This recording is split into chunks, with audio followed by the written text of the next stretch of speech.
ഇത് മാസ് മോട്ടോഴ്സിൽ നിന്നാണ് Honda Activa 3G വേണ്ടി നമ്മൾ വർക്കിന് വേണ്ടിയിട്ടുണ്ട്. അതിനകത്ത് നമുക്ക് 2 കംപ്ലയിൻറ്റുകളാണ് പറഞ്ഞേക്കണേ. ഒന്ന് ബ്രേക്ക് ചെക്കപ്പ് പറഞ്ഞിട്ടുണ്ട്, പിന്നെ അത് കൂടാണ്ട് പിന്നെ പറഞ്ഞേക്കണത് മോർണിംഗിൽ സ്റ്റാർട്ടിങ് കംപ്ലയിൻറ്റ് പറഞ്ഞിട്ടുണ്ട്. അതായത് രാവിലെ സ്റ്റാർട്ട് ചെയ്യുന്ന സമയത്ത് കുതിച്ചു പോകണമെന്ന് പറയണം. അതായത് പെട്രോൾ കിട്ടാത്ത പോലെ എന്തെങ്കിലും ഫീൽ ആയിരിക്കാം. പ്രത്യക്ഷത്തിൽ നമ്മളിപ്പോൾ ചെക്ക് ചെയ്യുമ്പോൾ ഞാനിപ്പോൾ ഇന്ന് കയറുന്ന സമയത്ത് ഒരു ഉച്ച കഴിഞ്ഞിട്ടൊരു 4 മണി 5 മണി സമയത്ത് കയറണേ. അപ്പോൾ ഏകദേശം സ്റ്റാർട്ട് ചെയ്തൊക്കെ നോക്കുമ്പോൾ നമുക്ക് പ്രത്യക്ഷത്തിൽ യാതൊരുവിധ കംപ്ലയിൻറ്റും കാണുന്നില്ല സ്റ്റാർട്ടിങ്ങുമായി ബന്ധപ്പെട്ട്. അപ്പോൾ നമ്മൾ ബ്രേക്കിൻ്റെ കേസാണ് ഫസ്റ്റ് ചെയ്യണേ. അതിനുവേണ്ടി നമ്മൾ അഴിച്ചിട്ടുണ്ട്. ബാക്ക് ബ്രേക്കിൻ്റെ ലൈനറൊക്കെ മാക്സിമം തീർന്നതാണ്. അതുമ്പോൾ കിടക്കുന്നത് കമ്പനി ലൈനറൊന്നുമല്ല, ഡ്യൂപ്ലിക്കേറ്റ് ലൈനറാണ്. പക്ഷേ അതുപോലും നമുക്ക് മാക്സിമം അഡ്ജസ്റ്റിങ്ങിലേക്ക് ആയതുണ്ട്. അപ്പോൾ നമുക്ക് ബ്രേക്ക് ലൈനർ മാറ്റി വേണം നമുക്ക് സെറ്റ് ചെയ്യാനായിട്ട്. ഹബ്ബിൽ ഇപ്പോൾ ഈ മോഡൽ ഐറ്റംസൊക്കെ ഉപയോഗിക്കുമ്പോഴുള്ള പ്രോബ്ലം ഈ ഹബ്ബിനും കൂടി തേയ്മാനം വരും കേട്ടോ. ഇപ്പോൾ ഇവിടെ നോക്കുമ്പോൾ ഹബ്ബിന് ചെറിയൊരു തേയ്മാനം ഇതിനകത്ത് ഉണ്ട് ഉള്ളിൽ. നമുക്ക് തൽക്കാലം ഒന്ന് സാൻഡ് പേപ്പർ ഉപയോഗിച്ച് നല്ല രീതിയിൽ ക്ലീൻ ചെയ്ത് നമുക്ക് റീസെറ്റ് ചെയ്യാം. പക്ഷെ അങ്ങനെ ചെയ്താലും ഉണ്ടല്ലോ, നമുക്ക് ബ്രേക്ക് അഡ്ജസ്റ്റിങ് മാക്സിമം ഇവിടെ നിന്ന് സ്റ്റാർട്ട് ചെയ്യണം. ഇതിപ്പോൾ ഏകദേശം പകുതിയിൽ നിന്നാണ് തുടങ്ങുള്ളൂ. കാരണം ഹബ്ബിന് തേയ്മാനം, ഹബ്ബിൻ്റെ ഉള്ളിൽ ഒരു വ്യത്യാസം വന്നാൽ പോലും കേബിളിലേക്ക് വരുമ്പോൾ ഏകദേശം നല്ല രീതിയിൽ വ്യത്യാസം കാണിക്കും. അപ്പോൾ ലൈനർ മാറ്റിയിട്ടതിന് ശേഷം നമുക്ക് റീസെറ്റ് ചെയ്ത് നോക്കാം. പിന്നെ ബാക്ക് വീൽ അഴിച്ചപ്പോൾ ഞാൻ അതിൻ്റെ ഇതുമായി ബന്ധപ്പെട്ട് ഈ ഹൗസിങ്ങിൻ്റെ ഈ ഭാഗം കൂടി അഴിച്ചു നോക്കി. ഇതിനകത്ത് ഓയിൽ ലെവൽ കാണുന്നില്ല, ഗിയർ ഓയിൽ.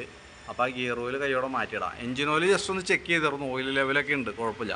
ഗിയർ ബോക്സിനകത്ത് ഓയിൽ ഇല്ലാത്തത് കൊണ്ട് ഓയിൽ നമുക്ക് ഫില്ല് ചെയ്യേണ്ടതായിട്ട് വരും കേട്ടോ. ഞാൻ ബാക്ക് വീലുമായി ബന്ധപ്പെട്ട് നമ്മൾ മെയിൻ്റനൻസിന് വേണ്ടി അഴിച്ചപ്പോൾ കൂട്ടത്തിൽ കൂടെ നോക്കിയെന്നുള്ളൂ.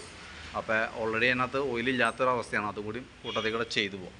പിന്നെയുള്ളത് ഫ്രണ്ടിലത്തെ ബ്രേക്ക് ലൈനറാണ്. ഫ്രണ്ട് ബ്രേക്ക് ലൈനർ നമ്മൾ ക്ലീൻ ചെയ്യാൻ വേണ്ടി അഴിച്ചതാണ്. ബ്രേക്ക് ലൈനർ നമുക്ക് തൽക്കാലം അഡ്ജസ്റ്റ് ചെയ്തിടാനുണ്ട്. ക്യാമ ഒരു മില്ലിങ് നമുക്ക് തിരിച്ച് യൂസ് ചെയ്യാം ഫ്രണ്ട് ആയതുകൊണ്ട്.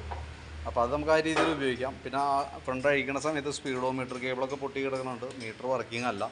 പിന്നെ അതേപോലെ തന്നെ ഫ്രണ്ടിലത്തെ ബുഷ് സെറ്റുകൾ ഗ്രീൻ ബുഷാണ്, നല്ല രീതിയിൽ ഓവലായി പോയിട്ടുണ്ട്, പൊടിഞ്ഞിങ്ങനെ പോകുന്നുണ്ട് കേട്ടോ. പിന്നെ ലിങ്കിൻ്റെ ബുഷും ഓൾറെഡി കംപ്ലൈൻറ്റാണ്. അത് എത്ര ഷേക്കാണ് ഫ്രണ്ട് സൈഡിൽ നിന്ന് കാണിച്ചുകൊണ്ടിരിക്കുക. അപ്പോൾ ഗ്രീൻ ബുഷും ലിങ്ക് ബുഷും ഈ ബുഷൊക്കെ നല്ല രീതിയിൽ ഷേക്ക് കാണിക്കുന്നുണ്ട് ഫ്രണ്ടിലത്തെ കേട്ടോ. ആ ബുഷ് സെറ്റുകൾ മാറ്റിയിട്ട് യൂസ് ചെയ്യാം. എന്താ പ്രോബ്ലം, ഫ്രണ്ടിലെ ബെയറിങ് ഐറ്റംസ് ഇപ്പോൾ ബുഷ് പോയി കിടന്ന് ഓടിക്കഴിഞ്ഞാൽ ഉറപ്പായിട്ടും ബെയറിങ് പോകും. ഇപ്പോൾ വീൽ ബെയറിങ്ങിന് ഇപ്പം നിലവിൽ കുഴപ്പമില്ല, പക്ഷേ അങ്ങനെ കിടന്ന് ഓടുമ്പോൾ ഉറപ്പായിട്ടും തന്നെ കംപ്ലയിൻറ്റ്, ഒന്ന് വീൽ ബെയറിങ് പോകും, പിന്നെ കോൺസെപ്റ്റ് കംപ്ലയിൻറ്റ് വരും. ഇപ്പം നിലവിൽ വീൽ ബെയറിങ്ങിലേക്ക് ഷേക്ക് ചെറുതായിട്ട് കിട്ടിയിട്ടുള്ളൂ, ഒരു അല്പം പ്ലേ ഉള്ളൂ, അത് ആ രീതിയിൽ ഓടിക്കോട്ടെ, കുഴപ്പമില്ല. അതേപോലെ തന്നെ കോൺസെപ്റ്റ് ലൂസായിട്ടുണ്ട്, അതിൻ്റെയും ചെറിയൊരു ഷേക്ക് കാണിക്കുന്നുണ്ട് കേട്ടോ. അത് തൽക്കാലം ഒന്നും ചെയ്യണ്ട, കാരണം എന്താ വെച്ചാൽ അത് ടൈറ്റ് ചെയ്യാൻ നോക്കിയാൽ ഹാൻഡിൽ ടൈറ്റ് ആവും. അപ്പോൾ ഫ്രണ്ടിൽ നിന്ന് ചെറിയ ഗട്ടറിൽ ചാടുമ്പോൾ ഒരു സൗണ്ട് ഫ്രണ്ട് സൈഡിൽ നിന്ന് കാണിക്കും. അതിൻ്റെ മെയിൻ റീസൺ എന്ന് പറഞ്ഞാൽ ബുഷ് സെറ്റുകൾ കംപ്ലയിൻറ്റ് കാണിച്ചാൽ കൈയോടെ മാറ്റി കളഞ്ഞു കേട്ടോ. ഇതിപ്പോൾ നല്ല രീതിയിൽ ഓവലായിട്ടുണ്ട്, മാറ്റേണ്ട ടൈമാണ്. അപ്പോൾ ഞാൻ ഇപ്പോൾ എസ്റ്റിമേറ്റിനകത്ത് ഇപ്പോൾ ബുഷും ഇപ്പോൾ ലിങ്ക് ബുഷും ഗ്രീൻ ബുഷും എസ്റ്റിമേറ്റ് ഉൾപ്പെടുത്താം. ഫ്രണ്ടിലത്തെ ബ്രേക്ക് ലൈനർ നമുക്ക് ക്ലീൻ ചെയ്ത് യൂസ് ചെയ്യാം, ബാക്കിലത്തെ ബ്രേക്ക് ലൈനർ മാറ്റണം. അതേപോലെ തന്നെ ഗിയറിൻ്റെ ഓയിലും അതിൻ്റെ ഓയിൽ ബോൾട്ടിൻ്റെ വാഷ് കാര്യങ്ങൾ മാറ്റിയിടാം.